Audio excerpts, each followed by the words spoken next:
Number 5. An ancient fortress. Outside the old Inca capital of Cusco, a fortress called Sacsayhuaman is hanging out in the Peruvian Andes. Built from enormous stones that have been chiseled and stacked together like a jigsaw puzzle, some say this fortress could be the work of an ancient civilization that had help from interstellar friends. The 1,000-year-old interlocking fortress walls are made of rocks that weigh as much as 360 tons each, and which were carried more than 20 miles before being lifted and fit into place with laser-like precision. How an ancient culture accomplished such a feat of engineering is a fun little problem to solve. Turns out the Inca were as adept at building houses and fortified complexes as they were as watching the sky and keeping calendars. As a matter of fact, this fortress isn't the only example of this intricate masonry. Similar walls exist throughout the Inca Empire, including one in Cusco where a 12-angled stone has been carefully wedged into place. Something I'll bring up a lot today is that the marvels of ancient architecture just can't be explained by what we know about history. Sure, by modern standards some of it can be explained, but our technology had to evolve to that point first. The only way it can make sense in history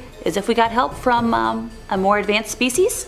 Number 4. Graffiti inside the Great Pyramids. In the heart of the city of El Giza stands the Giza Pyramid Complex, also known as the Necropolis. This architectural marvel contains 3 pyramids: the Pyramid of Khafre, the Pyramid of Menkaure, and of course the Great Pyramid of Giza. Although each was created for a different pharaoh, many historians are convinced that their collective design is cohesive and intentional, as the arrangement of these structures is possibly a representation of the Orion constellation. The complex's crown jewel, though, is the Great Pyramid. Most believe it was erected under the watchful eye of the pharaoh Khufu to be a tomb where the king would complete his transformation into a god in the afterlife. Standing around 146.7 meters high and stretching 234.4 meters wide, it looms above everything around it. It was assembled from 2.5 million stone blocks, some of which came from over 500 miles away, which is particularly amazing when you consider that they didn't have the use of wheels at the time, and that construction only took 20 years. If that sounds like a lot to anyone, try living in Toronto, where construction takes that long to renovate like a single street. And by the time it's done being renovated, workers take so long they have to do it again. Whoever designed and built the pyramids had incredibly detailed knowledge and architectural skill. When completed, the pyramid towered over the city, and its corners aligned almost exactly with the points of a compass. In general, Egyptians often oriented structures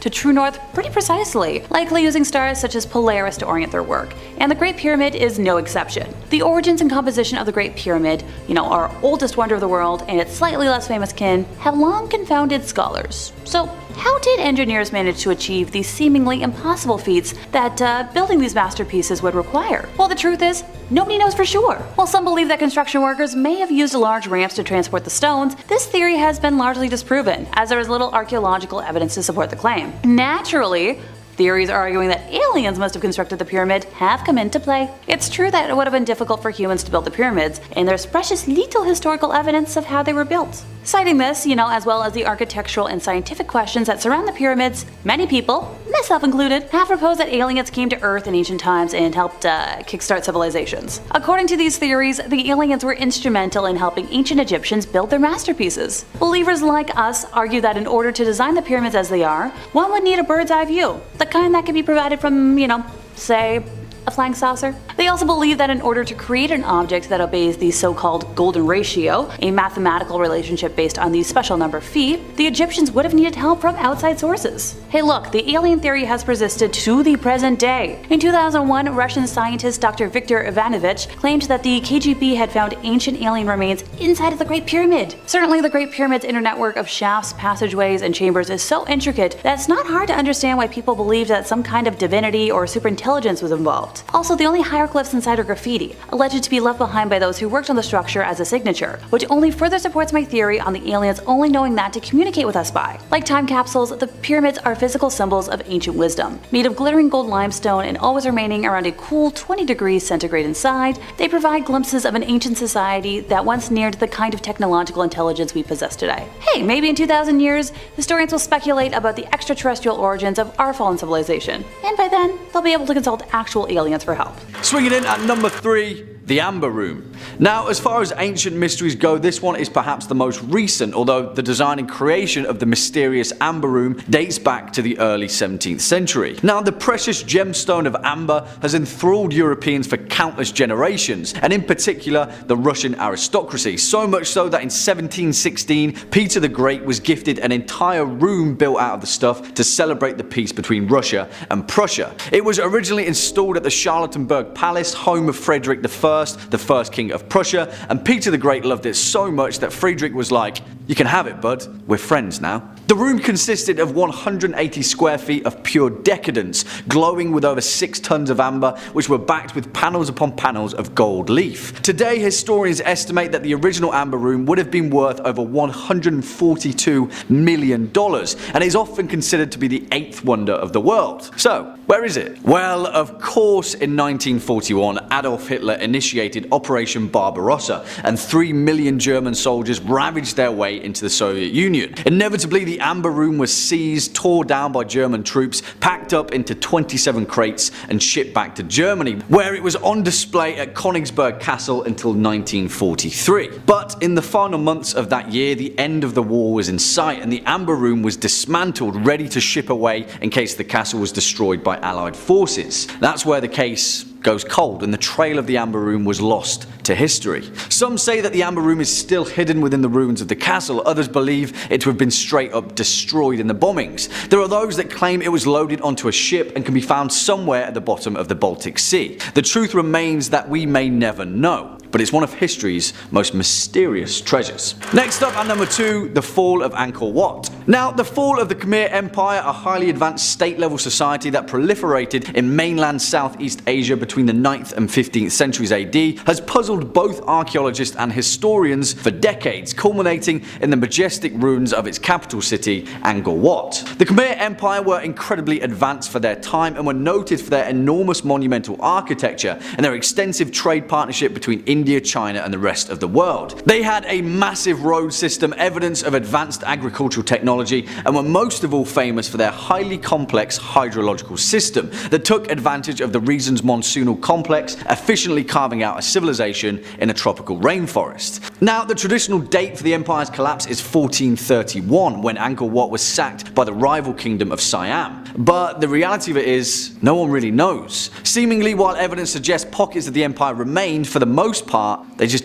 disappeared. However, there may be an equally terrifying reason for their demise. Angkor Wat was constructed as a hydraulic city. It was a demonstration of ingenious technology that harnessed water and flow from the Siem Reap River in a highly advanced manner. But one of the leading theories of Angkor Wat's demise is suggestive evidence of a massive flood. Now, a flood of such stature doesn't seem to appear in any recorded annals of the time, but evidence of extensive water damage to the masonry is the only clue that historians have. Flash flood?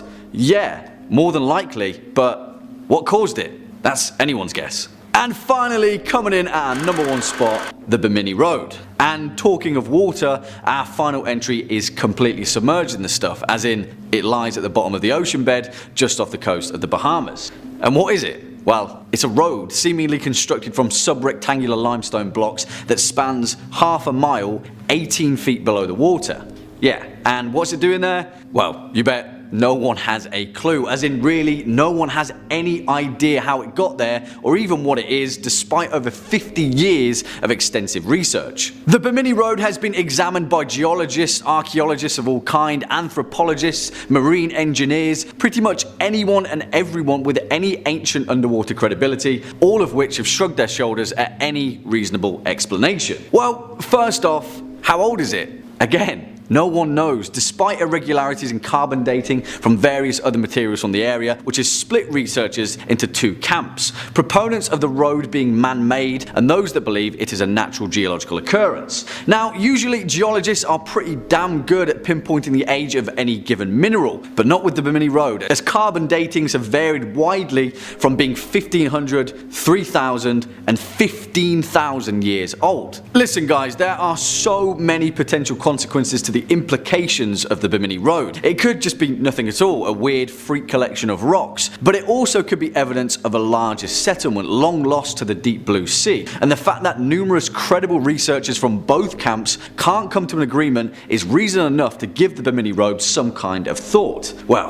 I'll leave this one in your hands, horror fans. Let me know your thoughts down in the comment section below. The Bimini Road, man. What is it? Kicking off at number 5, Coral Castle. And no, that is not my imitation of Rick Grimes trying to call his son a fortified structure. Sorry, that was a terrible joke. But the actual mystery of Coral Castle is equal parts true engineering enigma and equal parts perhaps the most American thing that you've ever heard of. Along the highways and byways of rural America, there are countless tourist attractions that litter the way, but one of them in particular may actually have a much more intriguing mystery than the rest. Just before 1920, a Latvian man named Edward Leedskalnin was jilted by his young bride just a day before their wedding, and so dejected and depressed, Edward left his home country to head to America. Here, after becoming a recluse and discovering a strange affinity for magnetism, Edward spent the next 28 years constructing a bizarre megalithic castle from oolite, a limestone sediment similar to coral. Now, although the vast majority of this structure now is ruinous, which operates as a popular tourist attraction on the roadside, the actual structural properties of Coral Castle have baffled people for decades. Given the fact that Leedskalnin worked completely alone, shifting over 1,000 tons of oolite rock into place with no conventional machinery and no other means of hauling such a large amount of minerals and materials. As the legend goes, at one point a few local teenagers claimed to have stumbled upon Leedskalnin working on the structure late at night, reporting that he had caused the blocks of coral to move like hydrogen balloons, floating perfectly into place without the aid of any tools. Strangely enough, this led to wild rumours that Leedskalnin was using telekinesis to build the castle, a claim which he refuted. In fact, the only tool that Leedskalnin ever spoke of using was a machine that he referred to as a perpetual motion holder. Before his death, whenever he was asked how he constructed the place, he simply stated that he understood the laws of weight and leverage well, and on several occasions he stated publicly that he had discovered the secrets of the pyramids, and that once you know how to do it, it's easy. I mean, this one is a little tongue-in-cheek, but what do you guys think? Another eccentric recluse with too much time on his hands, or a structural genius that had insight into a long forgotten knowledge? Let me know. Coming in at number 4, Kaspar Hauser. And who the hell was Kaspar Hauser? A mystery that has completely perplexed historians for nearly 2 centuries, leading to an insane web of speculation, an entire network of conspiracy that extends its tendrils all the way to the royalty of Napoleon. On the 26th of May 1828, a teenage boy appeared on the streets of Nuremberg, Germany. His name was Kaspar, a boy of 16. He was filthy, could speak only a few words, and had a letter with him addressed to a captain of the Bavarian cavalry. He kept repeating the phrase, "I want to be a cavalryman as my father was," in Old Bavarian, but the city guard dismissed his ramblings and imprisoned him as just another vagabond in Nuremberg Castle. His strange origin drew the attention of the city's mayor, who claimed that despite his stunted appearance, the boy had an excellent memory and was quick to learn. Eventually, after befriending the mayor, Kaspar spoke of what he could remember of his life before, and explained in great detail at living totally alone in a darkened cell 2 meters long, 1 meter wide. Each morning, Kaspar said, he would wake to find rye bread and water next to his bed. Periodically, he said the water would taste bitter, and after drinking it, he would sleep more heavily than usual, where he'd wake up to find his hair and his nails had been cut. Kaspar claimed that the first human he had contact with was a mysterious man dressed in a dark hood, his face completely covered. He taught him to write his name and taught him the same phrase he would repeat when he was found. Eventually, this story led the European aristocracy to believe that Kaspar was an exiled prince, held captive for his entire life to prevent a line of succession. As the year passed, Kaspar would live and learn in many of the Bavarian noble houses, where allegedly there were many attempts on his life by the same hooded men that he had described in the darkened cell. They got him in the end though, and on the 14th of December 1833 he was mysteriously stabbed and he died 3 days later. On his grave in Latin read the words, "Here lies a mysterious one who was killed in a mysterious manner." Beats me. Swinging in at number 3, the Ridgeway Hill Viking Burial Pit.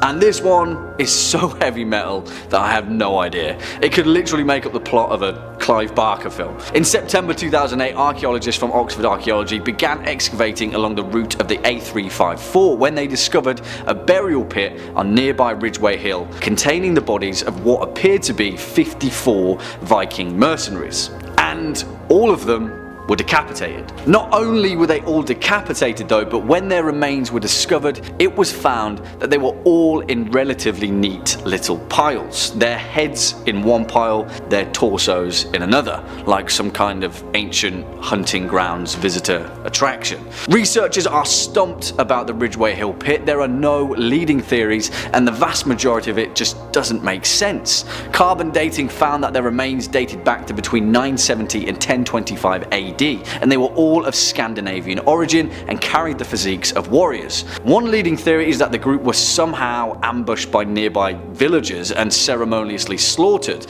but that makes zero sense and has no ties to the known ritualistic practices of the native Britons. Also, markings on the Vikings' bones show that the method of execution was a bizarre mix of crude and incredibly precise blows, and there was a total of 188 wounds visible on the skeletons, an average of 4 per Viking. One of which had the top of his skull sliced off, exposing his brain. Vampiric blood ritual, ancient cult sacrifice, I have no idea, but the Ridgeway Hill pit doesn't make any sense at all. Next up at number 2, Göbekli Tepe. And to be honest, I could talk about Göbekli Tepe all day, because what the hell is going down in that place we'll maybe never know. Göbekli Tepe, which is Turkish for Potbelly Hill, is an ancient megalithic site that was evidently used for social ritualistic practices. Oh, and also it dates back to the 10th millennium BC. At the least. Just look at this place and you'll understand exactly why this is so insanely baffling during a time which most anthropologists agree we as humans were primitive hunter-gatherers.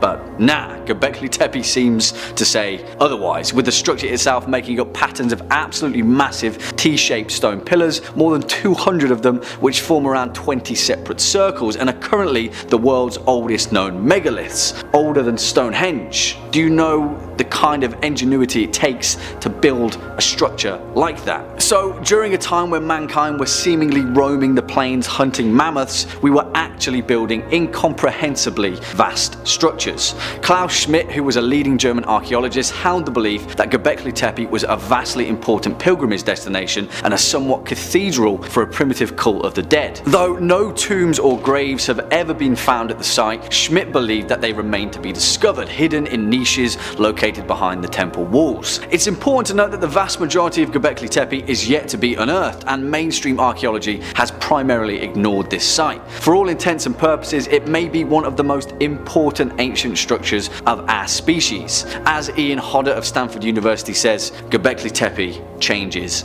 everything. And finally, our number 1 spot, the Sphinx. And bear with me, because there is one ancient structure that is beyond baffling: the Sphinx and the perpetual mystery that surrounds it. Now, I'm a stickler for science, but there is something about the Great Sphinx of Giza that just doesn't add up. Now, hear me out, because the vast majority of Egyptologists claim that the Sphinx is 4,512 years old, which would have meant it was built in the year 2494 BC. But that completely ignores the fact that there are certain very clear weathering patterns on the Sphinx that do not occur in any other ancient structures in the area, the Great Pyramids included. Author John Anthony West, alongside geologist Robert M. Schoch, found very clear evidence of water erosion on the structure, which is not consistent of the environmental climate patterns of the given time. These patterns and the effect of water erosion would be consistent in a time when Egypt was a wet and rainy landscape, meaning that the Sphinx would have had to be between 7,000 and 10,000 years old. On another note, between 1991 and 1993, when West's team were examining the Sphinx, they found evidence of hollow, regularly shaped spaces and chambers between the pores and at either side of the structure. Egyptologists completely put an end to their examination and forbid any other work. The mysteries of the Sphinx are countless, and one thing is for certain: they're not being fully explored by modern research. Well, What do you guys think about the mystery of the Sphinx? Let us know in the comment box down below. I know you will. Kicking off at number 5, the Lost Roman Legion. A mystery that has baffled Roman historians for eons. The Legio IX Hispania, or the 9th Legion, also commonly known as the Lost Legion, was one of the most renowned fighting forces of the Roman Empire that existed from the 1st century BC until at least 120 AD. They collected countless battles and victories across the Empire's influence, participating in the Siege of Asculum in 90 BC, as well as fighting ferociously beside Mark Antony in the Battle of Actium. Following the assassination of Caesar, they were one of the Senate's most powerful military tools and battled the Cantabrians of Spain as well as the Germanic tribes of the Rhine borderlands. And after that, their successes led them to Britain, where they participated in the Roman invasion led by Emperor Claudius, and it is thought that they were stationed there all the way until 120 AD.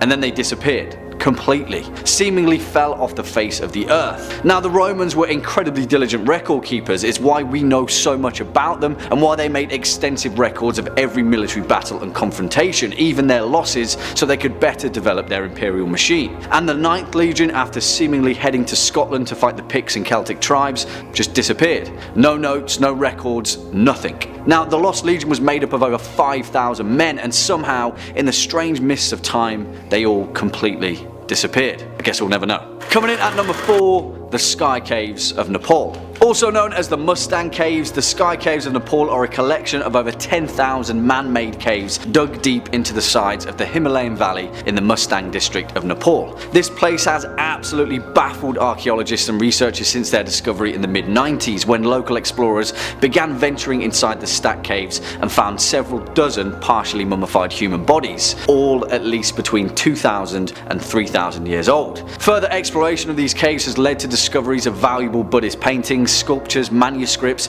and numerous ancient artifacts that is thought to belong to the 12th and 14th century. But the fact that the Sky Caves seem to predate them by over at the least 2,000 years has offered no answer to the burning question: who built these caves and why? Since 1996, the Sky Caves of Nepal have been listed as a UNESCO tentative site, and the Mustang region was formerly known as the Kingdom of Lo until its annexation by Nepal at the end of the 18th century. This in turn made it a restricted demilitarized area until 1992, making it one of the most preserved and isolated regions on the planet. Seemingly, whoever was making these caves have been there for at least 3,000 years, burying their dead in elaborate ritualistic ceremonial sky tombs, and no one has any idea why. Number 3, helicopter hieroglyphs. Depictions of modern craft found in ancient Egyptian hieroglyphs have been hailed as proof of time travel, and even an advanced alien civilization visiting our ancestors. For folks like us, hieroglyphs appearing to resemble planes and helicopters in artwork done thousands of years ago have been hailed as unequivocal proof that the ancient Egyptians were visited by beings who brought them advanced technology from the future, with many supporters of the theory saying if the ancient civilization was putting helicopters and modern spacecraft in their artwork, then they must have seen them or at least observed images of them, which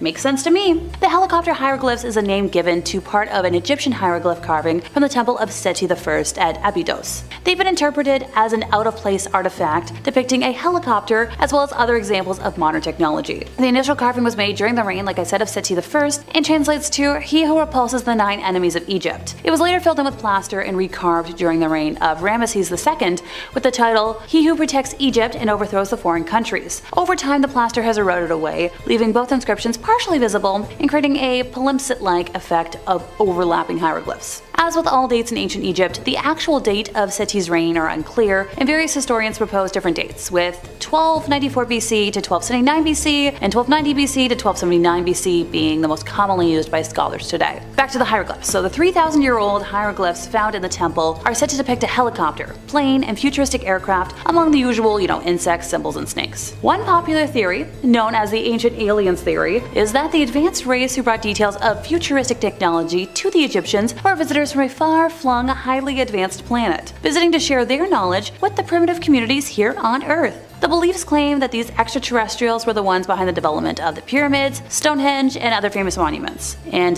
this wasn't the first, nor the last time I will be talking about that today. Steve Mera is a UFOologist who tours the country giving talks on the research he conducts, and at UFO conferences, he produces the helicopter hieroglyphs as part of the debate. During one specific talk in Warminster, Wiltshire, he pointed out the helicopter, describing how it has what looks like a rotor blade and a rudder, also possibly a wing. Look, they had to have the visual from somewhere. Just saying. Number 2, Stonehenge. So the mystery of Stonehenge has baffled historians for centuries. One of the never-ending questions about the ancient site is whether or not it contains hieroglyphics. And in 2015, a scientific paper was published by a mathematician, Dr. A.E. Zlobin, in the form of a diary. He discovered ancient Egyptian hieroglyphs in Stonehenge and determined the site as the solar Egyptian temple of the god Atum. However, there are several other theories that suggest that the site may have used to record messages or stories. One theory suggests the stones themselves may have been carved with hieroglyphics, and that theory is based on the fact that many other sites, such as the pyramids of Egypt, were also decorated with such writing. Another theory suggests that the stones may have been used as a giant sundial, with the hieroglyphics acting as a way to record the movements of the sun. So this theory is supported by the fact that Stonehenge is aligned with the movements of the sun and moon. Whatever the true purpose of it is, it's clear that the site was of great importance to the ancient people who built it. Speaking of which, who built that thing, and why did they build it? Nabta Playa, as it is now known, is not easily accessible. It is thought that the stones are among the oldest astronomical alignments of megaliths in the world, and were built by a nomadic society in the early centuries of Stonehenge, and it's possible that they were built by an ancient civilization.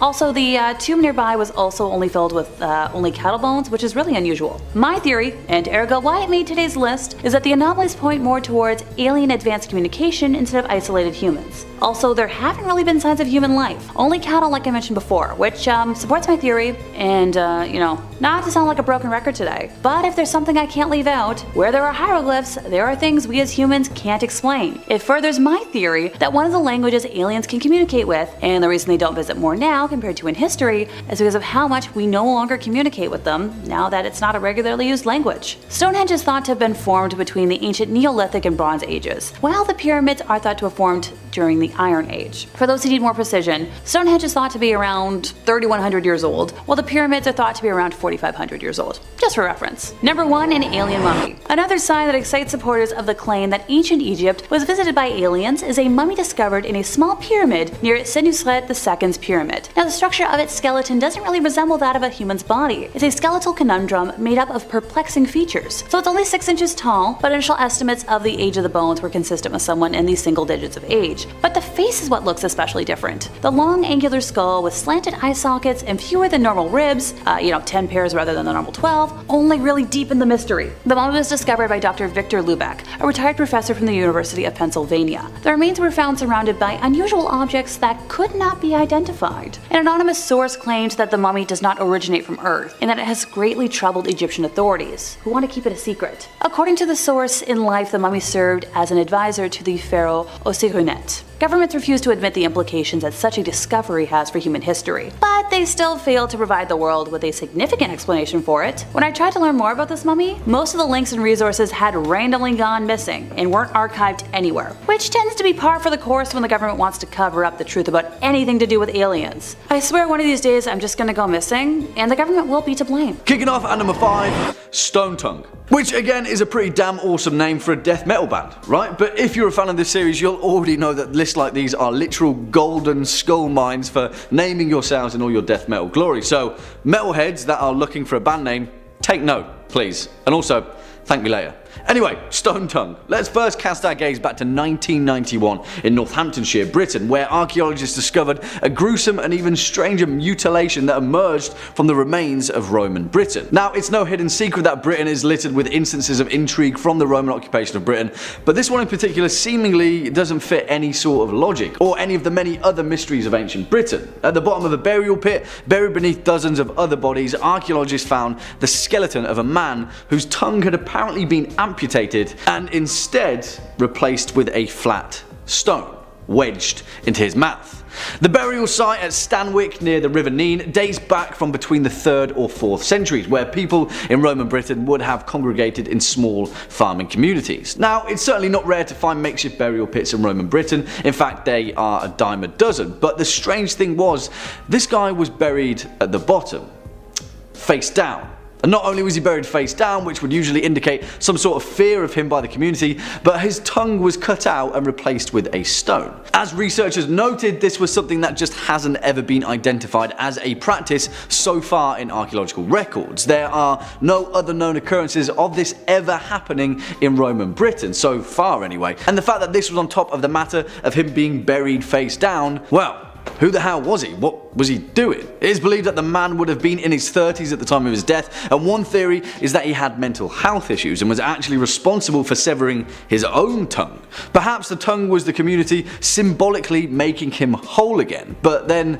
why was he buried face down? Now, archaeologists are currently trying to correlate this practice to ancient Germanic laws, but its place in a small farming community in Roman Britain, yeah, that remains a complete and utter mystery. Swinging in at number 4, Cat Shabib. And I absolutely love this one, as well as pretty much all of the next few entries, because nothing gets my mind whirring quite like an ancient structure that no one knows what the hell it is, or what it was doing, or why it was even there. Let me introduce you to the Cat Shabib, an ancient wall in southern Jordan that since its identification by British diplomat Sir Alec Kirkbride back in 1948 has had archaeologists scratching their heads ever since. I say identification because Kirkbride certainly didn't discover this structure per se, but instead he noticed that whilst he was flying over Jordan there was a very apparent and very clear line across the geographical landscape. A wall, in fact, that ran 150 kilometers, making it the longest linear archaeological site in Jordan. Now, why would anyone build a wall of such length? Now, the Romans had reason to with the Picts, ancient China had reason to with Genghis Khan, but Cat Shabib? What's that all about? The thing is though, whilst the purpose of this wall is the frantic subject of debate, we do know who built it. The semi-nomadic Bedouin people led by the Arab prince Amir Shabib. Historically, there is a certain recognition of the Bedouin people using the wall, but there is still no concrete evidence to determine its purpose. Archaeologists during the 1940s and 1950s argued that the Cat Shabib was used for military and defense purposes. However, there is a clear problem with that assumption. This wall is far too low for it to have ever been a successful defensive mechanism, and although it is massive in length, at best estimates it stood at around just 1.5 meters high. What was it keeping out? Not a lot. So then why have archaeologists also discovered over 100 ruined towers across its span? Yeah, more and more questions. Oh, and also, did I mention that best estimates point toward it being built in the Iron Age? Yeah, Cat Shabib, everybody.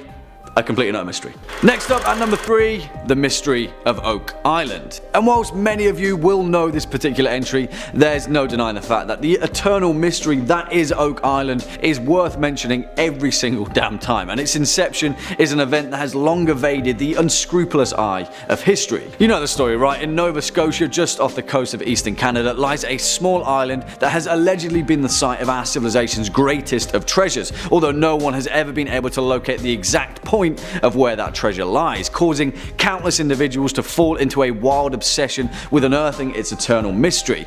In fact, the cause of Oak Island's mystery is down to the fact people have found treasure there, many of which have been carbon dated to several hundred years old, and the story of the Money Pit, a mysterious shaft that has been excavated countless times throughout history, which actually exists with actual structural records, has forced dozens of businesses to go bankrupt trying to solve its enigma. So here we are with our mystery. Who the hell built this place? Now, there are hundreds of theories as to who would have constructed such an intricate place to conceal their treasure, the most popular being Captain William Kidd, the pirate that sailed to North America in the late 1600s, burying his plunder there so no one else could find it. Another theory states that the pit was constructed to house none other than Mary Antoinette's jewels, who after the Parisian uprising at the Palace of Versailles gave her treasures to a lady-in-waiting, who then fled France and ended up in Nova Scotia, where using her royal connections contracted the French Navy to construct the Oak Island pit, making sure that the incredibly rare jewels of her queen would never be discovered. And strangely enough, there has actually been credible evidence for this theory recently in 2017, when a 500-year-old brooch was discovered containing a huge garnet similar to that of which Mary Antoinette was reported to often wear. I mean, we could talk about all of these theories for an entire video, but as so far as unsolved events in history go, this one remains to be exactly that. Swinging in at number 2, the Yonaguni Monument. Okay, where do we even begin with this one? Because if you've seen any of our ancient mystery series, then this one definitely deserves its place amongst their ilk. But the event that we're possibly alluding to in the case of the Yonaguni Monument may be a geological enigma that predates known civilization itself, involving an entire continent submerging deep beneath the ocean. Yeah, and whilst that may sound like a massive leap, let's just take a look at the strange properties of the Yonaguni Monument before we jump to any kind kind of conclusions. Off the coast of Japan, submerged beneath the southernmost Ryukyu Islands, lie a formation of potentially man-made monoliths, which has led to decades of debate as to the true nature of this strange geological formation. The monument itself consists of very fine sandstone and mudstone, with its main feature being a rectangular formation measuring about 90 feet tall and consisting of several other strange formations that seemingly don't make sense as to how they have been naturally formed. Now, despite this massive debate between the Yonaguni monument being natural or man-made, perhaps the most mind-blowing theory comes from the renowned geologist Robert Schoch of Boston University,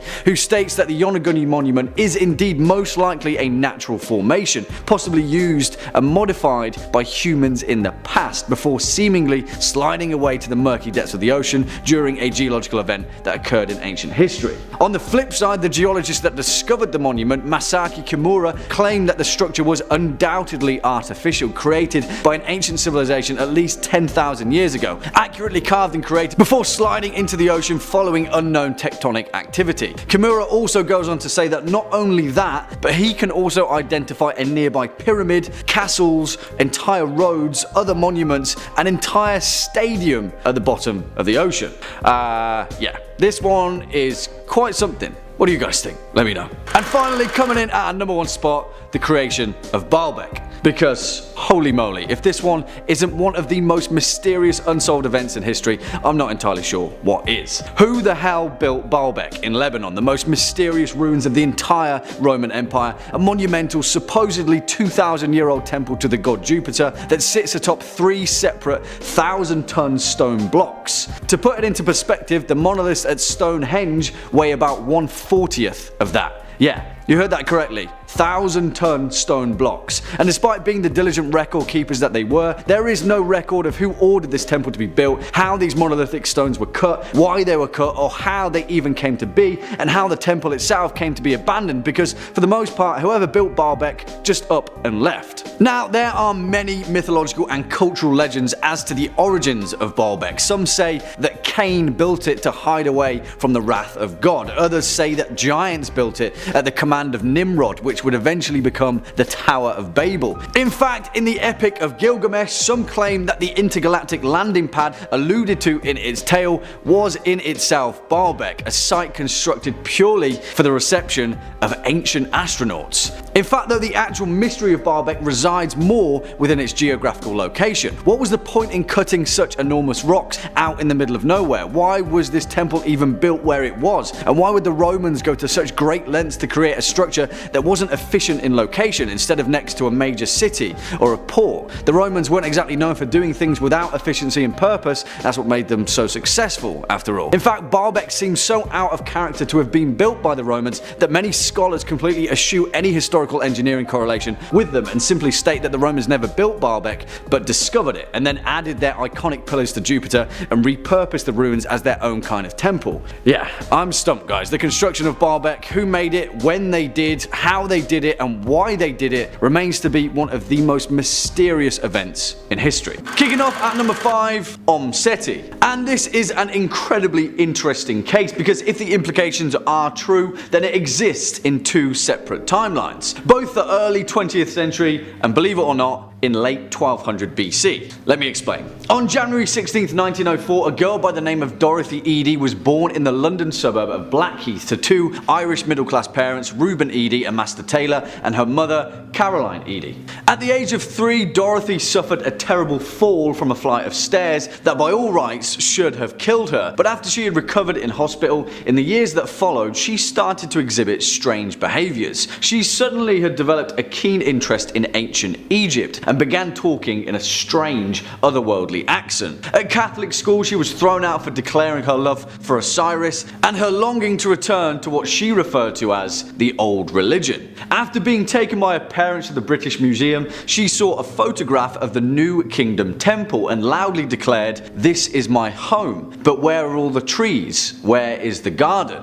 It turned out that the photograph was the temple of Seti I, the father of Ramses the Great. Dorothy became transfixed transfixed with the museum and would visit every day, claiming that she was back amongst her peoples. In her later life, she would become heavily involved in the study of Egyptology, where she moved to Cairo and changed her name to Seti. This is where it gets crazy, because she then claimed that over a 12-month period she was visited by an apparition known as Hor-Ra. In perfect hieroglyphics, she wrote a 70-page text dictating her former life as a priestess at the temple of Seti, and despite pretty much every attempt to trip her up, her story was terrifyingly accurate. So much so that the garden that she claimed existed as a child turned out actually did. She led archaeologists to a site in the temple ruins, and excavations uncovered a garden that perfectly matched her descriptions. Pretty spooky, right?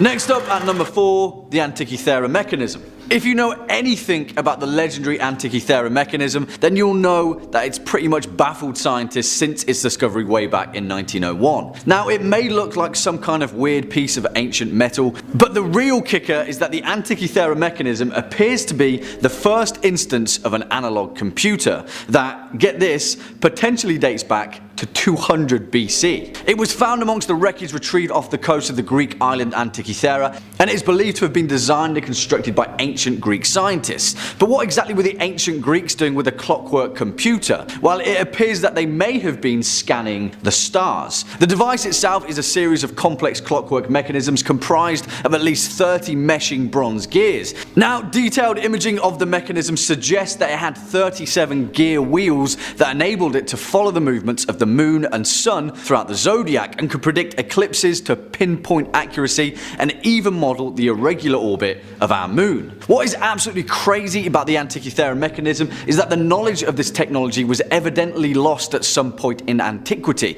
and anything even remotely correlating to its design didn't appear again until the development of mechanical astronomical clocks in Europe in, get this, the 14th century. It is living proof that our ancient ancestors had a much more capable grasp on the mysteries of our existence than anyone has ever expected. If only the Library of Alexandria hadn't burned down.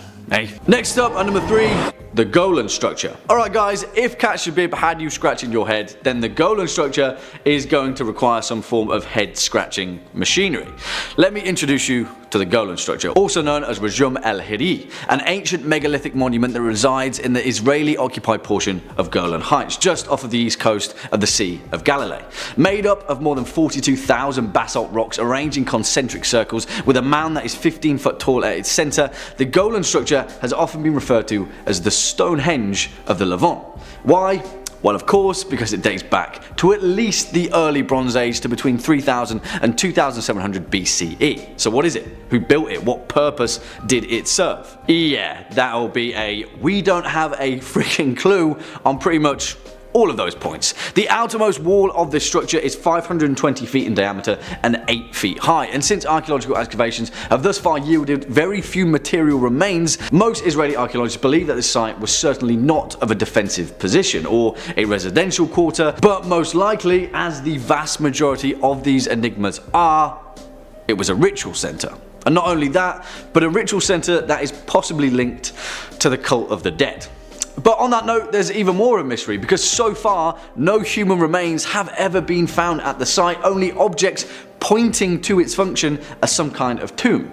And also, hold on to your hats guys, because this is where it gets weirder. At the centre of the Golan structure, the actual entrance to a tomb was discovered, one that during the June and December solstices, its axis is perfectly aligned with. Yeah. More questions, fewer answers. The thing is though, as its namesake as the Stonehenge of the Levant, no other structures of its kind have ever been discovered, which is even more of a head scratcher considering the fact that in ancient Britain, as well as in South America, structures like this are pretty common. Some believe that its purpose was to worship Tammuz and Ishtar, the ancient Mesopotamian fertility gods. Others suggest that it was used by the Dakmas of the Zoroastrians to lay out their dead and let the birds remove the flesh from their bones. Some say that it was a calendar or a site to observe the constellations for religious calculations.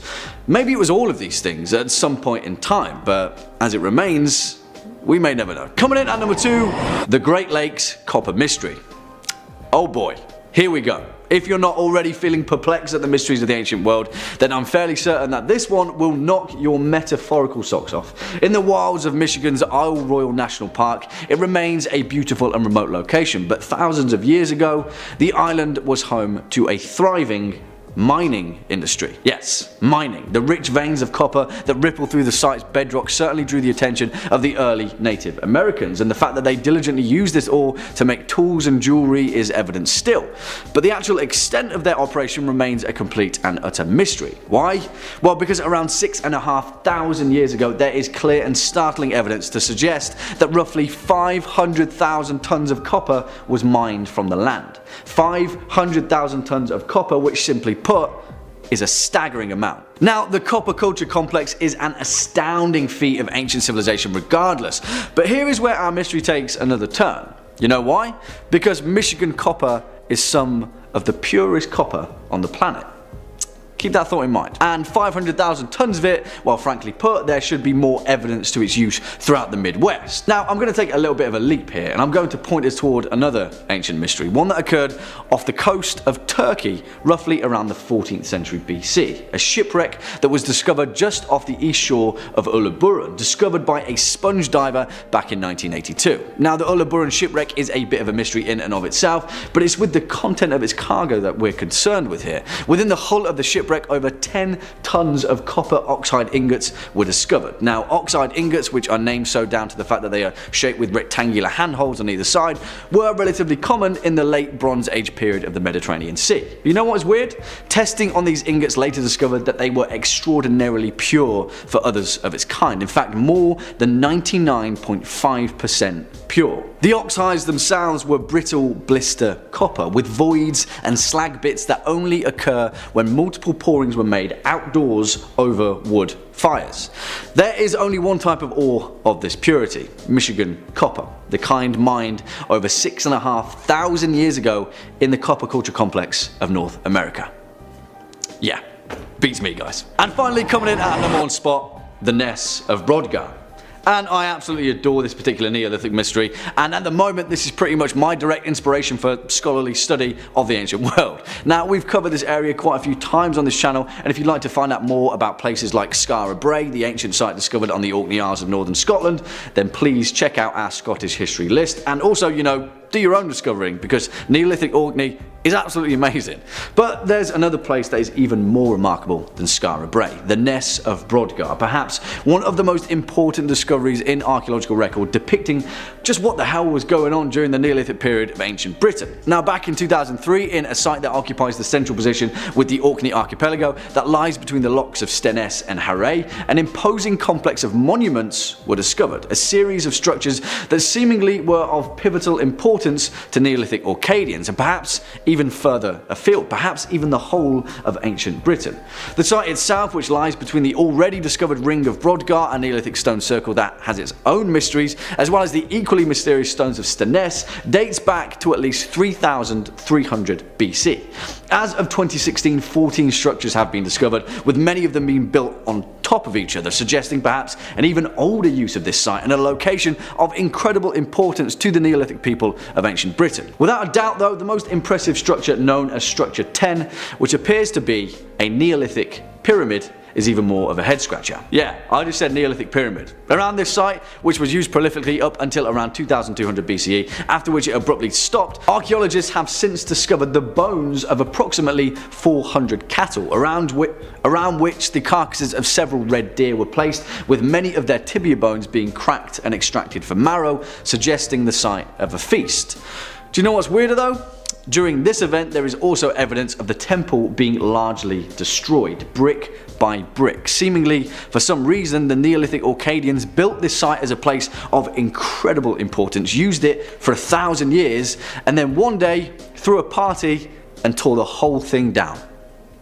I have no idea, guys, but most importantly, I want to know. Number 5. King Tut. The Curse of the Pharaohs, or the Mummy's Curse, is a curse alleged to be cast upon anyone who disturbs the mummy of an ancient Egyptian, especially a pharaoh. This curse, which does not differentiate between thieves or archaeologists, is claimed to cause bad luck, illness, or death. The tomb of Tutankhamun, or King Tut for short, was discovered in the Valley of the Kings in 1922 by excavators led by the Egyptologist Howard Carter and his friend George Herbert, otherwise known as Lord Carnarvon, more than 3,300 years after King Tut's death and burial. Whereas the tombs of most pharaohs were plundered by grave robbers in ancient times, Tut's tomb was hidden by debris for most of its existence and therefore not extensively robbed. The unexpectedly rich burial consisted of more than 5,000 objects, many of which were in a highly fragile state, so conserving the burial goods for removal from the tomb required an unprecedented effort. It thus became the first known, largely intact royal burial from ancient Egypt. To date, the discovery of the tomb is widely considered one of the most famous archaeological discoveries of all time. The opulence of the burial goods inspired a media frenzy and popularized ancient Egyptian-inspired designs with the Western public. To the Egyptians, who had recently become partially independent of British rule, the tomb became a symbol of national pride, strengthening Pharaonism, a nationalist ideology that emphasized modern Egypt's ties to the ancient civilization, and creating friction between Egyptians and the British-led excavation team. Just 2 months after opening the tomb to the public, George Herbert was dead of red body fluid poisoning from a mosquito bite on his cheek. Several people, such as the author Marie Corelli and a psychic known as Cairo, claimed to have warned George of mortal peril before his death. Arthur Weigel, a former Egyptologist who served as the Daily Mail correspondent on the tomb, said he had observed George joking as he entered the tomb and remarked, "If he goes down in that spirit, I give him 6 weeks to live." George's son and heir, Henry, said that Cairo suffered a power outage at the moment of his father's death, and in England, his father's dog let out a howl and died at the same time. Another such story, recounted by those involved in the excavation, involved a canary that Howard Carter had bought at the beginning of the digging season. Initially, the Egyptian workmen regarded the bird as a sign of good luck, and when the tomb was discovered, they dubbed it the Tomb of the Bird. When a cobra entered Howard's house and ate the canary, the Egyptians then called it an ill omen, relating the intruding animal to Uraeus, the protective cobra emblem on the brow of King Tut's statues. When George A. Gold, who had visited the tomb, died the following May, his death was also attributed to the curse, as was that of Aubrey Herbert, George's half-brother, in September. Later additions to the list of cursed deaths included those of Mace in 1928, George's secretary Richard Berthel in 1929, and Weigel in 1934, along with Sir Archibald Douglas Reed, a radiologist who examined the mummy. And still for others, a slew of bad luck awaited them. Howard's friend, Sir Bruce Ingram, had his house burned down and later fled, thanks to a gift he was given that came from the tomb. Honestly, this is enough for me to never want to disturb a tomb in my lifetime, but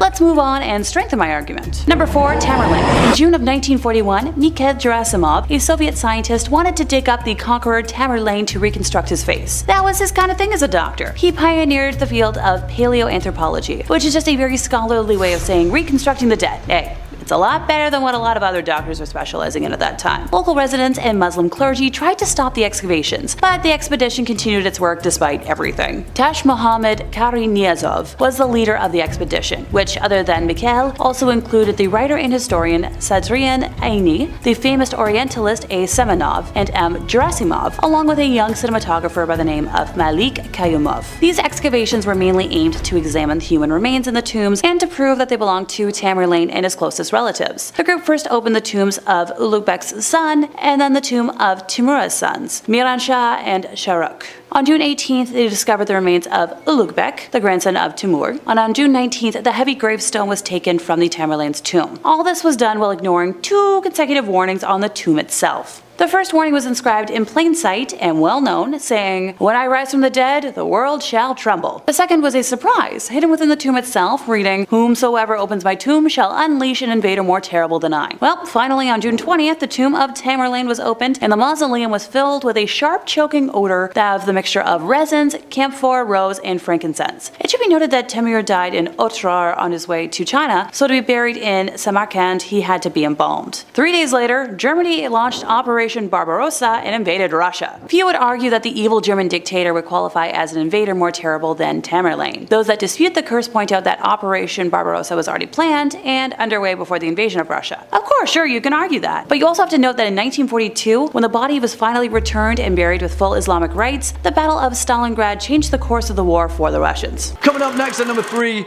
St. John's Dance. And you may have heard mention of this one before, but perhaps not in this context. You see, it's important that we note that in modern times, St. John's dance or St. Vitus's dance is a terrible disease also known as Sydenham's chorea that affects the nervous system and results in a series of hysterical jerking movements of the limbs often exhibited in young children. Generally speaking, it isn't infectious, but that doesn't figure to explain the countless records of mass hysterical dancing that occurred throughout history, of literally thousands of people across Europe being afflicted by a manic need to dance. The earliest known outbreak occurred in the 7th century and was primarily thought to occur during times of intense hardship, particularly affecting the peasant and working classes. So what? You're a peasant in Dark Age Europe and all of a sudden you just start dancing and can't stop, somehow infecting the rest of your village, town or city until there's a horde of people doing the exact same thing, potentially collapsing from exhaustion or dying from a heart attack. Well, yeah, because that's exactly what happened. One of the most well-documented cases was in 1518 in the Austrian city of Strasbourg, where a woman named Frau Troffia began dancing in the streets, and within a month 400 people had joined her. Yeah, she danced for a month and loads of people died. Now there are many theories on the true explanation of St. John's dance, and scholars still argue as to whether it truly was a real contagious disease or merely a social phenomenon. One of those theories suggests a particular fungi had infected their crops, and another suggests that it was all a misunderstanding and St. John's dance was actually the practice of some secretive European cult. Yeah. Beats me, guys. Swinging in at number 2, the remains of Richard III. And this one, strangely enough, is the perfect blend of ancient mystery and potentially contemporary unexplainable intrigue. Because that's exactly what you all came for, right? Also, I mean, this one is already pretty much solved, but it's in the details where its mystery truly shines. We all know Richard III, right? A horse, my kingdom for a horse. But well, apparently this woman, Scottish author and historian Philippa Langley, knew him a little bit better than anyone else did. Now, it's important to note that history had long forgotten the final resting place of Richard III, the last Plantagenet king of England, and after his defeat at the Battle of Bosworth, his remains were scattered to the winds of history. After all, history is written by the winners. Well, let's fast forward to modern times when in September 2012, Philippa Langley led an excavation of a car park in Leicester city centre. A few signs pointed toward it potentially being the ruined remains of Greyfriars Church, but in the words of Langley, she had a strange feeling, one that she couldn't quite place, and something was telling her that Richard III was buried beneath that very car park. Now, the dig team was on a very tight budget and only had one chance at excavating a tiny portion of the car park. And guess what? The exact place that Philippa Langley had a strange feeling about turned out to be the final resting place of Richard III's remains. And not only that, but the parking space that he was buried beneath was marked with a large painted R on the tarmac, used to signify a reserved parking space. I mean, all of this can be explained away, right? Eventually someone would have found the remains of the dead king, but you can't deny the fact that the strange cosmic coincidence that led Langley to his final resting place is much more mysterious than a dead English king in a car park. And finally, coming in at our number 1 spot, the Tunguska event. And I absolutely love this entry for its cosmic significance alone and the potential warning sign that we should all be very wary of. Let's head on over to remote Siberia, where on the bright summer morning of the 30th of June 1908, a massive impact explosion, the likes of which has never before been seen in human history, completely flattened a remote area of the Siberian wilderness, covering over 2,000 square kilometers of isolated forest. As far as we know, no one was caught in the blast, but if they were, they would have certainly been obliterated by a shockwave 1,000 times greater than that of the Hiroshima atomic bomb. The Tunguska explosion completely flattened over 80 million trees in its blast radius, rupturing their roots like grass to a lawnmower. 50 or so miles away, those native to the region were knocked flat on their feet by the blast, windows shattered and buildings subsided. For all intents and purposes, it was the result of an unimaginable power. And if Tunguska had occurred over a metropolitan area, an entire city would have likely been flattened. So, what was it? Well, the leading scientific consensus is that the explosion of the Tunguska event was caused by the impact of a small asteroid, one that had possibly burned up in Earth's atmosphere and then produced a shockwave that resulted in the aforementioned cataclysm. However, not everyone buys that hypothesis, and many other researchers and scientists have proposed the Tunguska event being the result of a leak of natural gas from deep within the Earth's crust that became ignited by a storm and resulted in the Tunguska hellfire. Most evidence though points towards Tunguska being the result of an asteroid, albeit one that luckily somehow missed the vast majority majority of our entire populated planet. It's also important to note that researchers believe Tunguska to be the result of a small asteroid, which is a terrifying thought in itself. It poses an incredibly important question. How would our history have been shaped if the Tunguska event occurred somewhere else? What if its intended target had changed? And more importantly, are we prepared if it ever happens again? Number 5. The Pyramids and the Sphinx. Famed for giving out riddles to passers-by and would-be kings and keeping even more secrets for itself, the Sphinx and the Great Pyramids of Giza aren't just one of the best tourist destinations in the world, they're a source of never-ending speculation. Were they crafted by aliens? Are there hidden secrets lying within the Sphinx that we don't know about? Almost certainly. Let's dissect them a bit. So the Sphinx, if you haven't heard of it, this is your first time hearing about it. It's one of the 7 wonders of the world or something, but this might be the first time. It's a massive limestone statue with a lion's body, and let's be real, it's a nice one at that.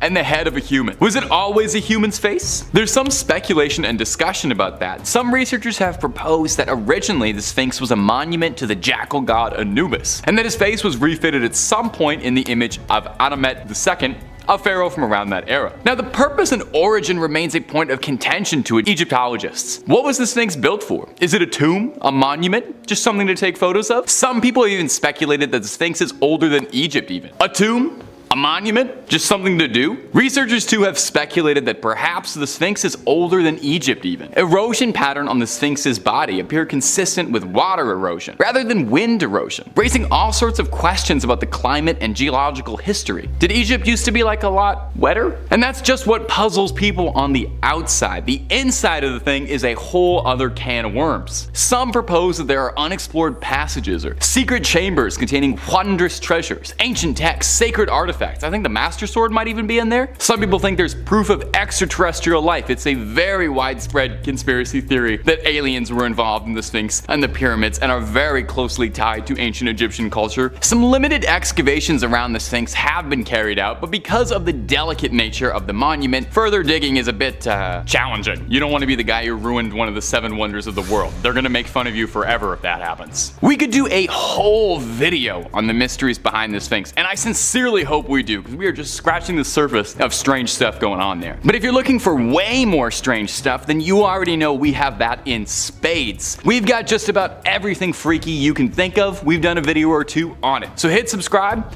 Please hit that little bell as well so you make sure to get our videos up to date. Don't miss a single scream, but do that at the end of this video because I got 4 more unsolved mysteries for you coming up right now. Number 4, the Voynich manuscript. The manuscript is one of my personal favorite unsolved mysteries out there, just for how sheer little we know about it. We have nothing. It's kind of a choose your own adventure for mysteries. Is it aliens? Demons? A really convoluted historical prank? If you don't know, the Voynich manuscript is a strange document written in a handwritten text filled with bizarre illustrations. No one's been able to make sense of it, primarily because it's written in a language that has never been seen elsewhere in human history. It was named after Wilfrid Voynich, the Polish antiquarian who purchased it in 1912, although its ownership has passed through many hands. So what was it written for, and by who? These are the questions we've been asking, and we're probably going to keep asking over and over. The manuscript is about 240 pages, containing illustrations of plants, astronomical diagrams, humanoid figures, and other strange objects. Despite countless attempts by cryptographers, no one's been able to crack the code just yet. Some speculation has been made that it could be a biology textbook in an encoded language. Some people think it could be the scrawlings of a brilliant alchemist, magic and spell casting we couldn't possibly hope to understand. Some say it's from a forgotten civilization, while others have said maybe it's all just a load of nonsense and it's just made by someone who had too much time on their hands and a vengeance against historians who wanted to prank them for centuries. The book is thought to have come from anywhere between the 15th century and the 17th century. We don't even know when this thing was written. Like I said, we know next to nothing about it. Now, if you're feeling clever and inspired, you can find a PDF of the Voynich manuscript as a free download pretty easily. Who knows? You might be the one to finally crack this case. But hey, don't be frustrated if you end up falling down a conspiracy rabbit hole many before you have tried. I looked through a few of these pages and it took me 30 seconds before I was looking like Charlie from Always Sunny at the conspiracy wall, all that red tape tape and stuff. Number 3. Taira no Masakado. We're headed out to Japan for our next entry on this list. The number 3 entry is going to be the grave of Taira no Masakado, whom is attributed as being Japan's first samurai. Tom Cruise being the last samurai, of course, and the identity of all the samurais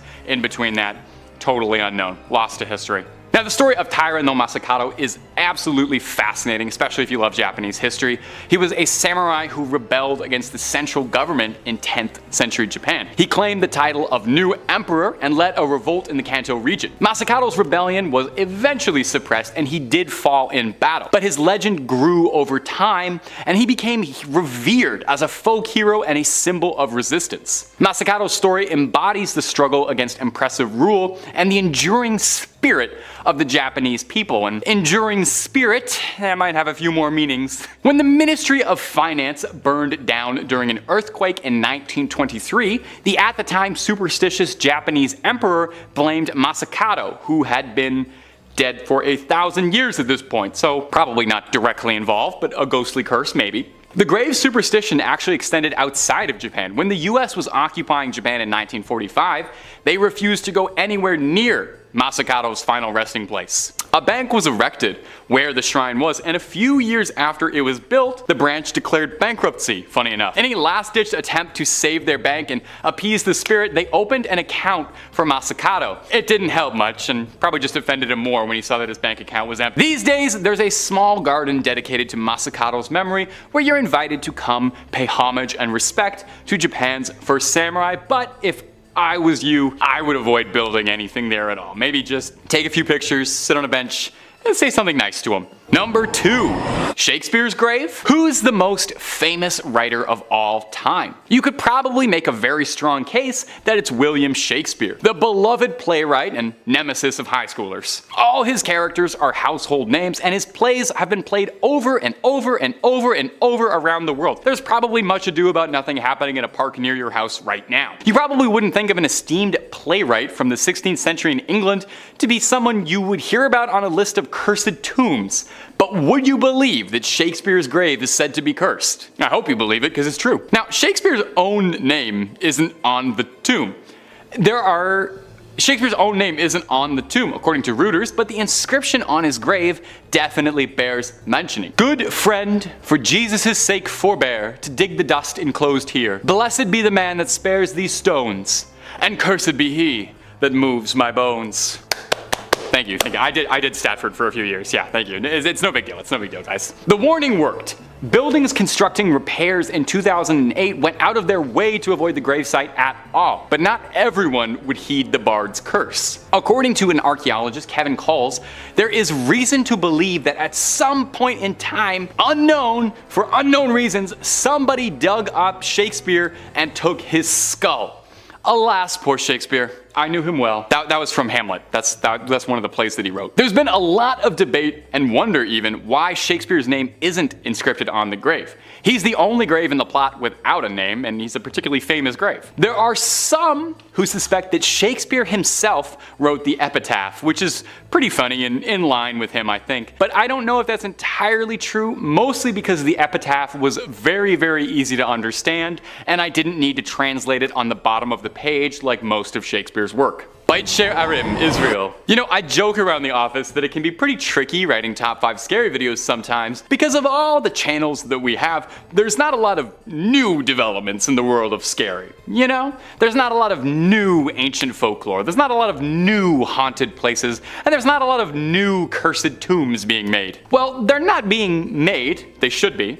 But they are being discovered. I guess they could still get made too, there's still time. A recently uncovered tomb was discovered within a recently unearthed cave in an ancient cemetery in Beit Sharim, Israel. Would you believe this is the first tomb that has been found there in 65 years? Now, the archaeologists termed the tomb significant because it was the first time ever that a tomb has identified a dead person as converting to Judaism. The tomb had a strange message scrawled in ominous red writing reading, Yaakov Hagar vows to curse anybody anybody who would open this grave. So nobody will open it. 60 years old. Yaakov Havgar translates to Jacob the proselyte, which means a convert to Judaism. No one knows exactly who wrote this inscription. An archaeologist from the University of Haifa said the message was inscribed to ensure the resting place of the dead remained undisturbed. It was to prevent others from opening the tomb at a later point, which happened quite often. Reusing tombs through time, said Adi Ulrich, the archaeologist. Totally can sympathize with that. When I was younger, I had to share my room with my siblings, had to share a bunk bed. I wouldn't want to share a tomb. I'd want a tomb all to myself. Ulrich also said that the inscription is from the late Roman or early Byzantine period, a time when Christianity was strengthened.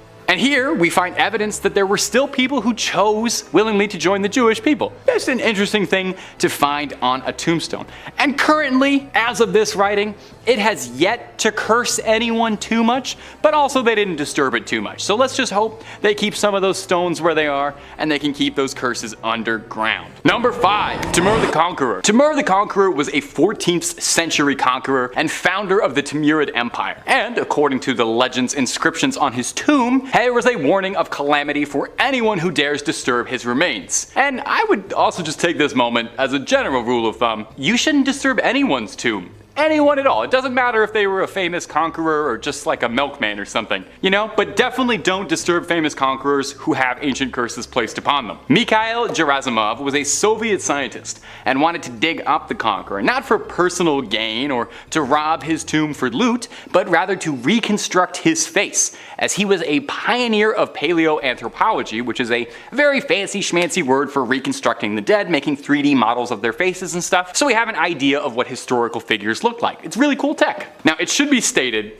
several religious leaders in Uzbekistan warned him against digging up Timur. There was 2 consecutive warnings in the tomb itself. The first, plain sight, said, "When I rise from the dead, the world shall tremble." Now that probably should have been enough to discourage the trick, but if you keep pushing forward, the second inscription read, "Whomever opens my tomb shall unleash an invader more terrible than I." Well, who's gonna take that seriously? Well, 3 days after the excavation of Timur's tomb, a certain troublesome Austrian failed art student and a certain group of German National Socialists invaded Russia in Operation Barbarossa, which I think we could make a strong argument was a more terrible invader. In 1942, Timur's body was returned and buried with proper Islamic rites, and the Battle of Stalingrad in the same year marked a major turning point for Russia in the course of World War II. Coincidence perhaps? Or was this evidence of an ancient curse being reversed? I feel like that's gotta be one of the first times you hear of a curse getting undone. And if you're looking for way more videos about scary curses, well, you already know that Top 5 Scary has all of that and then some. And you better subscribe or I'm gonna curse you. No,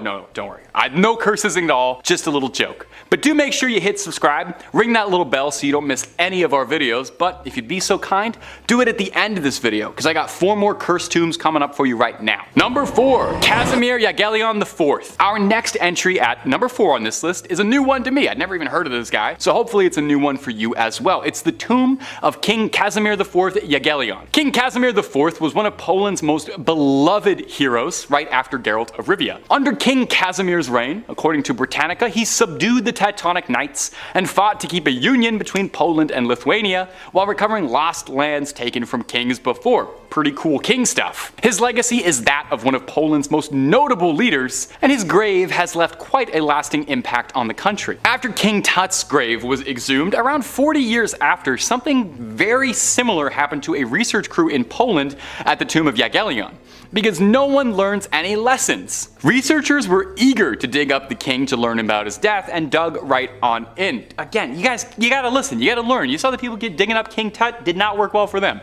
Things did not go well for the excavation team. Unearthing the king under Wawel Chapel was easy enough, but it's the examination that started to claim so many lives. As the examination was in progress, those involved started to die from strokes and infections. Within days, 4 were dead, and within years, around 15 of them were dead? Was it a fungus inside the coffin and tomb that had infected the researchers? Or perhaps were they playing with something up far above them and far more powerful than they ever could have understood? Again, I don't know how many more times I can beat this drum. If you have to dig up the grave of an ancient king or an ancient emperor or an ancient conqueror or anything, at the very least bring like a priest or something, or somebody to bless the place, somebody to do a little anti-curse work. You're setting yourself up for failure that way. Number 3, Casimir IV Jagiellon. I'm not even gonna try to pronounce that again. The first time was bad enough, so from here on out he will be referred to as King C for my ease of being. Poland has a bit of a broken and weird history as a nation, but one of their brightest eras came thanks in part to King C. Under his reign, he famously subdued the Teutonic Knights once and for all, and fought hard to retain the union between Poland and Lithuania, all the while recovering lost lands taken from previous kings. His efforts were largely successful, thus ranking him as one of Poland's most notable leaders. King C was eventually interred at Wawel Cathedral in Krakow. The tomb is a late Gothic masterpiece made from mainly red marble from Adnet, near Salzburg. It is composed of a sarcophagus, over which was sculpted a canopy and supported by ornate arches. The inside of the canopy was lined with limestone and includes a late Gothic crown. The nature of the sculpting of the crown and arches echoes the ornate carving of wooden altarpieces at the time. The arches are supported by marble pillars, the capitals of which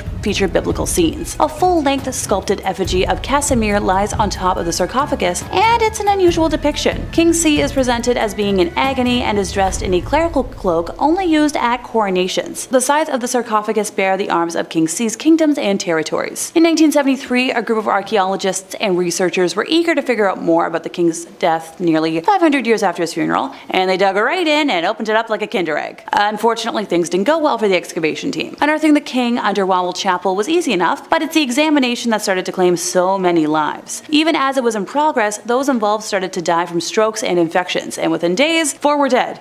Within years, around 15 were dead. While it has since been proven that it was a fungus inside the coffin that was the cause of death, there's always a possibility that maybe, just maybe, it was something more sinister. Curses don't always have to present as a mysterious unknown. They can have explainable science behind them, for crying out loud. Number 2, Nostradamus. It's not surprising that the man who could predict the future sought to protect his resting place with a curse as well as a prediction of when his tomb would be raided. After all, nothing about Nostradamus is ever complete without a good prediction or two. So he was a French astrologer, apothecary, physician, and reputed seer, best known for his book Les Prophéties, which was published in 1555 and is a collection of 942 poetic quatrains allegedly predicting future events. Nostradamus' father's family had originally been Jewish, but had converted to Catholic Christianity a generation before he was born. He studied at the University of Avignon, but was forced to leave after just over a year when the university closed due to an outbreak of the plague. He worked as an apothecary for several years before entering the University of Montpellier, hoping to earn a doctorate, but was almost immediately expelled after his work, which at the time was forbidden by university statutes, was discovered. He first married in 1531, but his wife and 2 descendants died in 1533 during another plague outbreak. He fought alongside doctors against the plague before remarrying to Anne Ponsarde, with whom he had 6 descendants. He wrote an almanac for 1550, and as a result of its success, continued writing them for future years as he began working as an astrologer for various wealthy patrons. He suffered from severe gout towards the end of his life, which eventually developed into edema. In late June of 1566, he summoned his lawyers to draw up an extensive will bequeathing his property plus 3,444 crowns, which is around 300,000 American in today's currency,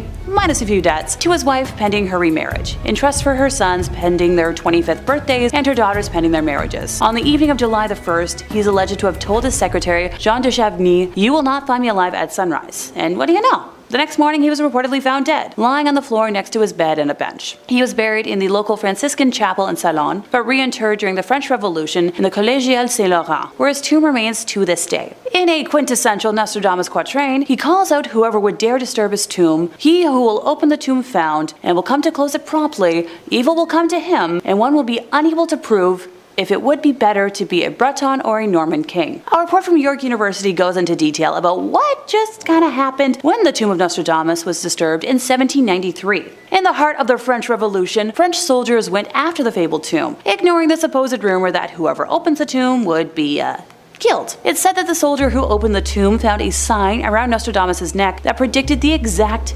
Date. After drinking wine out of his skull, the soldier was then killed by a stray bullet. Hey, that's what you get for messing with the wishes of the dead, my dude. Number 1. Mexico City mummies. Mexico's National Institute of Anthropology and History says the appearance of fungal growth on a traveling display is causing concern, and rightfully so. Known as the mummies of Guanajuato, the exhibit made an appearance in the United States in 2009. But it was like a recent stop in Mexico City, showing off 6 mummies in glass cases that has led the Institute to alert the public, especially considering they don't know just how airtight those glass display cases really are, and that they're without warnings or safeguards against biohazards. From some of the published photos, at least one of the corpses on display, which was inspected in November of 2021, shows signs of a proliferation of possible fungus colonies. Now, if you remember the infections that have emerged from other tombs as revenge, I'm calling that for this one as well. Experts believe the 19th or 20th century corpses were unintentionally mummified as a possible byproduct of the mineral-rich environment, an airtight, dry underground burial vault, or some other environmental cause. Some of the mummies still have hair, skin, and even preserved clothing, but there's an obvious lack of embalming or other common mummification products. In the early 1900s, the poses and marketing of the mummy exhibit took on a distinct horror element. Some of the bodies were positioned with arms folded across chest and jaws in an open position to create the appearance that the mummies were screaming, which is extremely disrespectful to the dead. In February of 2022, an effort was launched to begin identifying the mummies, but nothing yet. While it isn't an obvious curse like some of the other spots I've spoken about today, I have a feeling any day now we're gonna learn more. And that brings us to the end of our time, and once again, I'm gonna emphasize this: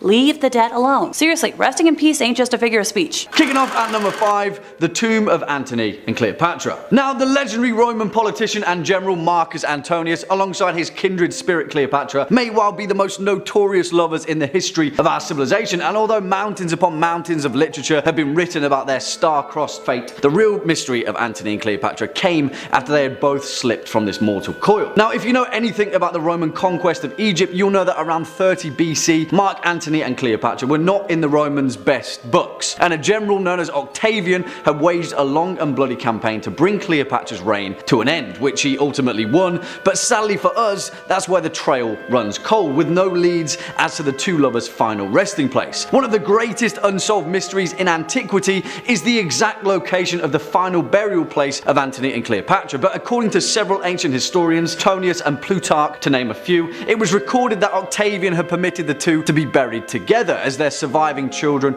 were taken back to Rome to be raised as Roman citizens. There are several leads that their tomb was located somewhere west of Alexandria, but numerous excavations throughout history have proven fruitless. However, they did come close, and between 2008 and 2009, reports of the prestigious Egyptologist Zahi Hawass having found evidence of their fated tomb came to light. Although no concrete evidence has been unearthed, relics and memorial coins of the lovers have been found in small ceremonial tombs, perhaps pointing toward Cleopatra's and Antony's tomb being somewhere in the vicinity. The excavation continues, but whoever stumbles upon the tomb of Antony and Cleopatra will unearth one of history's greatest mysteries. Next up at number 4, the sack of Baltimore. And now, I love this particular entry, partly for its many layers and potential implications, but mainly for the fact that it's a swashbuckling tale of chaos and carnage that seemingly came out of nowhere. On June 20th, 1631, a small village named Baltimore in West Cork of Ireland was randomly and viciously attacked by pirates. Not just any pirates though, but pirates from the Barbary coast of North Africa, which at the time was synonymous with the Ottoman Empire. Now, if you couldn't tell,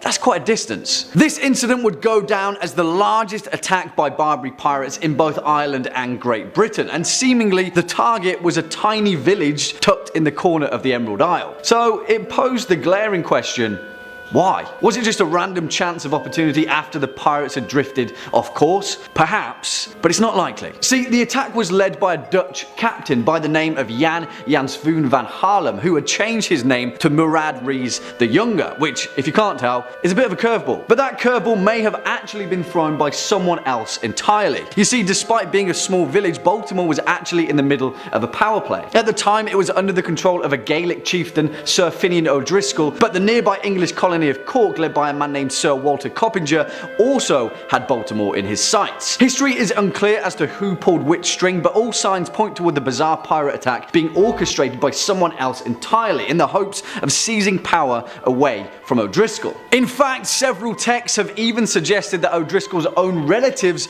may have orchestrated the move, as they'd been exiled to Spain following defeat at the Battle of Kinsale. Whoever did it overestimated the bloodthirst of the Barbary pirates though, because following Following the raid, Baltimore was virtually deserted for several generations. The best laid plans of mice and men, yeah, you know what they say. Number 3. The Yonaguni Monument. You've heard of the lost city of Atlantis, surely. Of course you have. It's one of the best Disney movies you forgot about. That's a story for a whole other video. Well, what if it wasn't the only lost underwater city out there? Have you ever heard of the Yonaguni Monument? The Yonaguni Monument has sometimes been called Japan's Atlantis, and it refers to a strange, eerie underwater rock formation just off the coast of Yonaguni Island in Japan that has had people scratching their heads for years. It's a massive structure consisting of several flat rock slabs arranged in a way that seems like an intelligent life put it together. Now, some people say that this structure could be completely natural, resulting from years of erosion and tectonic activity. Certainly, stranger things have happened, and it wouldn't be completely impossible for something to form this way, but the way it exists now, the way it sits, it seems deliberately carved out, and it seems like it was an important structure to someone. Perhaps a monument, a temple, some sign of a lost city, hence the Atlantis comparisons. Is it possible this was evidence of a lost civilization buried beneath the ocean waves, forever forgotten to history? The monument being completely submerged has been fuel for the fire of speculation. Was it always underwater? Did it end up there over time? Did the water raise around it? Did the land used to look significantly different? It makes it pretty difficult to study as well, making it just that little bit more elusive, as if it wasn't mysterious enough as is. But let's be real, it was probably aliens. It was almost certainly aliens. Number 2,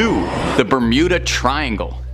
The Bermuda Triangle. Now there's an exquisite ancient mystery, one of the certified classics, something that's eluded us for years and will probably continue to do so. It's been referred to before as the Devil's Triangle, and it's host to all manner of mysterious incidents and unexplained phenomena. One of the more infamous incidents linked to the Bermuda Triangle is the disappearance of Flight 19 in December 1945. 5 Navy bombers vanished during a routine training mission alongside 14 crew members. Gone. Zilch. There was an extensive search effort, but nothing was ever found. Not so much as a bolt off the hull, a boot fished up, a hat, nothing. It was as if they were swallowed up by the void. Naturally, people went a bit wild with theories on this one. Anything from aliens, electromagnetic anomalies, alternate realities, no clipping into the back room. You know, pretty serious academic stuff. But it's bizarre. Another particularly good Bermuda baffler for you is the case of the USS Cyclops. In March 1918, the 542-foot-long cargo ship carrying over 300 crew members vanished during its voyage from Barbados. No wreckage, no survivors ever found. Certainly you would think a ship that big with that many people would leave behind a little bit of evidence, right? What happened? Were they swallowed up by the very seas themselves, pulled to Davy Jones's locker by the Kraken? Or are they somewhere we can't reach them, in a place between worlds and time? The region is known for all sorts of weird stuff too, involving electronic malfunctions and compass deviations. It makes it seem like there is just something bad in the air out there. Maybe just bad vibes? Certainly seems that way. And number 1, the Dorset Mass Grave. Whoa, this one is a doozy, and it is one of the scariest and most confusing archaeological discoveries ever found. Let me ask you, what's more fun than a barrel of monkeys? A barrel of Vikings? Well, how about a mass grave full of headless Viking bodies? No? Well, you and I find different things fun, I suppose. Way back in the yesteryear of 2008, a group of archaeologists were on a fairly routine digging operation in Dorset, a quaint little seaside town in England. They were supervising a digging operation to improve local roads and were on set to see if there was anything of note to find, you know, if they came across an old coin or an old arrowhead or something you could stuff in a museum case. For the first few days of the job, there wasn't anything particularly noteworthy discovered until they came across the mass pile of 54 entangled Viking corpses, all missing their heads. I guess they thought that was probably kind of interesting. If it was just a bunch of headless Viking bodies, that'd be one thing. But the mass grave was wrapped in confusing details. Their skulls were missing, but as well their rib cages, arms, and leg bones were all scattered around, this is disgusting, surrounded by discarded teeth. No clothes or weaponry was recovered. So what in the Allfather's name happened here? Because absolutely nothing I can imagine is pleasant. Sounds like Vikings opened up a portal to hell, went really wild with it. The teeth found around the grave had all been filed settled down neatly, which is very interesting. Now, it goes without saying that Viking dental surgery could not have been painless, meaning the process had to be excruciating, suggesting it was either done by a very careful tormentor or done to themselves to intimidate their opponents to show just how gritty they are. I actually don't know which of those two are preferable. They actually both sound pretty horrible. Now, as good as my theory about a bunch of Vikings opening up a portal to hell and being offered as a sacrifice is, archaeologists had some different ideas. They theorized that by looking at the wound patterns on the ribs and torso, they were surgical precise blows, which wasn't really the kind of thing you'd expect from a rabid Viking warrior flailing around a sword in a brawl. The archaeologists thought that these men were either offered up as part of a horrifyingly sadistic ritual, or it was a big time mass sentencing where everybody was sentenced to the death. Explains too where all the weapons and gear had gone. These men had been brought here from somewhere else and then left here for a long time. We might never know the truth behind the Dorset mass grave, and I'm gonna be honest, that might be fine with me. Some secrets are better left buried. Anyone else feel though that all those Viking skeletons, that might be like the world's most terrifying puzzle to put all that together? Morbid thought, and that's something to end the video on.